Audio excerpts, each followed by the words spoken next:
What is up guys, welcome back. So today we are finally back on with the RX7. Now it's been about a month since we've done any work on it because I've been trying my best to find a new unit that we can work out of. So we are here at a new unit today and I thought I'd just show you around. Alright, so we've got a little ramp there. So it's just like one of them scissor lifts. It's pretty handy. Bit of a pain in the ass to move about, but it's handy for throwing the cars in anyway. Got a couple of, tire machine and a balancer, so that's pretty handy. Compressor down there that we'll hopefully use to paint the car. And then you might remember this car if you've been on the channel for a while. This is my mate's Ford Mondeo.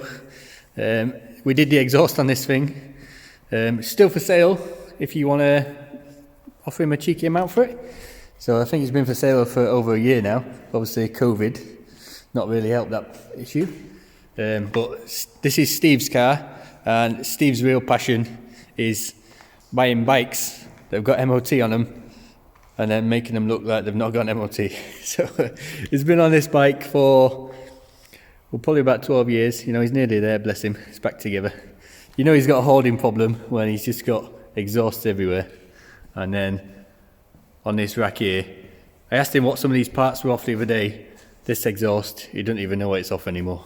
So yeah, he loves taking bikes to bits. Hopefully he'll get this one together soon.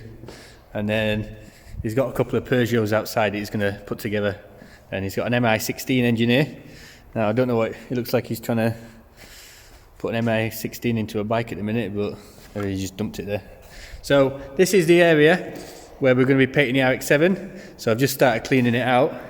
Obviously we're going to get this workbench out of the way, hopefully move some of these cabinets and that. Steve's also got a V12 here that he's turning into a coffee table. So after lump that out of the way, probably just dump it in the corner. It's alright down here, to be fair. The lighting is probably the worst thing because it's only got like 10 of the 40 lights working.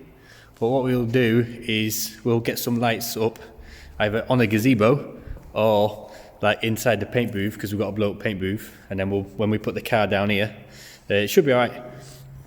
So yeah, this is it for now. Got a little cabin over here that's sofa for chilling when you're doing note. And then inside here, this heater actually works, which is, don't think I've ever been in a garage where the heater works. Got a microwave. I don't know if you want to do your dinner in it, but not too bad. And then ultrasonic cleaner. So yeah, we'll pull the RX7 in, get it past the ramp. We're going to put it in the middle for now, and then we will start cleaning out that corner, ready for some prep work. It's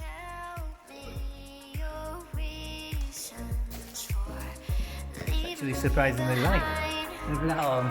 Got massive from not going to the gym. I've got something I don't need to hide. Struck by lightning, you make a light. I'll keep swimming right across the sea. Alright, so we've got this area cleared out. It should be big enough. It's hard to tell without the car in here. We can always move that bench somewhere else if we need a bit more room. But what we'll do now is we'll get the car in so we can judge how much space we've got around it. And then if we've got enough space, we'll get the gazebo up. We've got a gazebo here to put up without a cover. And then we'll put this strip light on it. Just because, I don't know if you can tell on the camera, but it's like a bit dingy in this corner. And obviously doing all the prep work and eventually the paint on the car, it's going to be hard to make sure we do it right. So yeah, we'll get the car in first and then pop the gazebo up.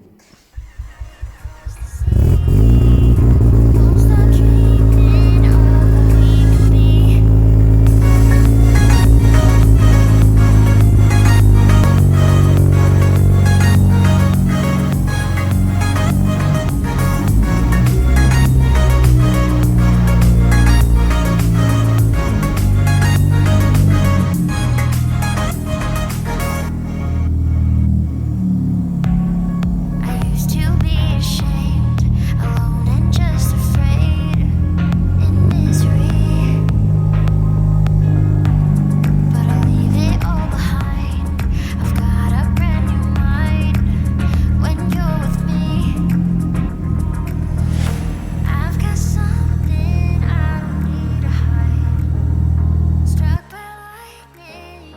it's in, and to be honest, it's got decent amount of space all the way around it, so should be plenty to do all the bodywork and that.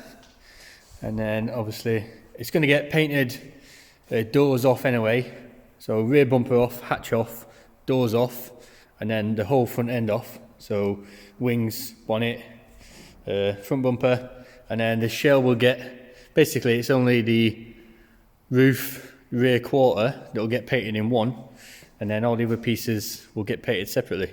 Now I chose to do it like that because obviously this car has no join in the roof and basically goes all the way down to each rear quarter, so that might be a struggle if the lacquer starts drying on the top, you know, with your wet edge coming down this side and then going on the other side.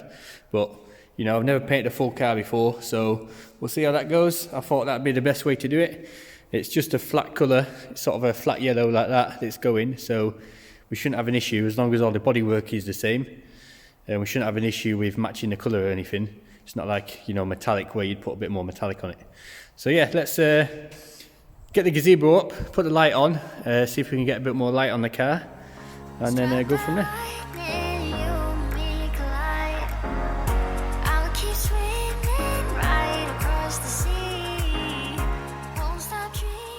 So that is the gazebo up. Now we ain't going to be able to use this for paint because it is tiny, but it does do a good job of holding the light, so at least we'll be able to prep it, and then we could just move the gazebo around when we're prepping different bits. Now, I don't know if you can see the light because I've turned the exposure up on the camera a little bit, but it's pretty dark like at this back end, so if you were going to spray paint in this, then you'd probably end up with like patches where you missed it. So we'll sort the lighting out for when it comes to painting, but we've got plenty of prep work. First, it's on axle stands at the minute, just so we can get around all the arches and that. And then on this back edge, we've got some surface rust to take care of because the wheels are wider than standard. It just keeps flicking stones up and then chipping the paint there. So when it is finally painted, we'll probably PPF this back section just to try and stop stones chipping the paint in the future. So I've also took the side steps off. They're Kevlar now, but I'm going to have to strip all that off, and they're going to be going forged carbon like the door handles that we've already done, and also the diffuser, that'll be going in forged carbon, so that's going to be a massive job. But that is going to be it for this video because I spent loads of time cleaning up today, but I am happy that we're basically in a new unit. It's only temporary while we paint this. Hopefully, you know, once COVID starts to ease off again, we can get back down the other one. I'm working on a Datsun. I've got some news coming on that soon. Hopefully it should be getting progressed a lot faster in the next couple of months. But that will be, you know, we're basically waiting on COVID to die down. So next video on this car is we'll bodywork the front end, because obviously all these new fiberglass arches, this is, although it's been painted already, this is a new to me fiberglass bumper, and then obviously we made the bonnet ourselves, so we're gonna have to do all the body lines on that so it looks like it's meant to be on the car. That will be the main job, and then we can take it all off and take the doors off the rear hatch, and we're gonna then focus on painting the actual shell of the car itself in a wanna, and then do all the individual pieces separately. But yeah, that will, I'm happy to just get, you know, some progress on the car because it's been months without doing any sort of body work on it and that. So yeah, join us in the next video. Thanks for watching as always. See you later.